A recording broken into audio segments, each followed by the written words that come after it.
Smith into it. No shape seltzer, for Pete's sake. Hello, everyone. It's that time of the day again. The time of the day that I do what no other man can do as good as me. And that's speaking about the professional arts that we call the grapes. Now, the hires up begged me to inform you that not only can you see this show 3 times a week on the YouTube, but you can now also add it to your podcast listening software. We're on all the big deals. Spotify, yeah, I know. Stitcher, etc., etc. And soon we'll be on the iTunes. But of course, you can simply hit the subscribe button on YouTube and the bell so you'll be notified immediately when we've released a show. I'm coming to you live from the Waffle House in Port Charlotte, Florida. This is breaking news. Let's talk about the grapes. Where in the world is Adrian Neville? It's been 3 years since we've seen the man they simply call Neville. Rumors abound that WWE have put him on ice for not following company code. The code in question is doing whatever Vince MachoMahon says to do.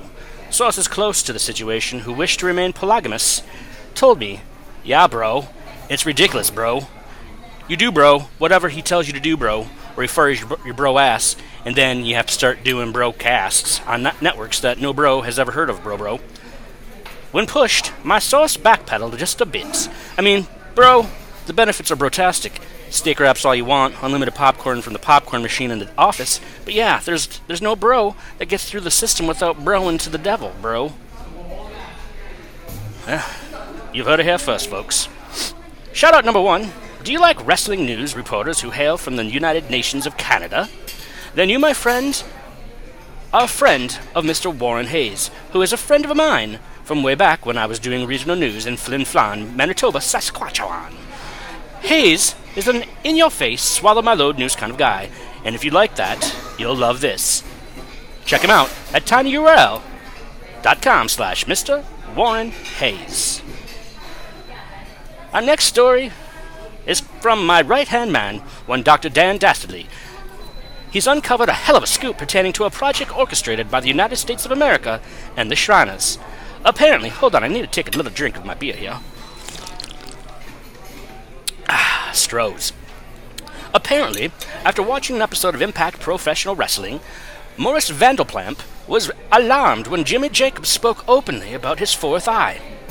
His wife assured him that this was just an act, but Vanderplamp would not leave it alone, contacting the head of the Shriners, Otis Beadle. Now you know Beadle, as I'm sure you have heard of him. He was abducted many years ago by a rogue superhero unit called XXX-Men.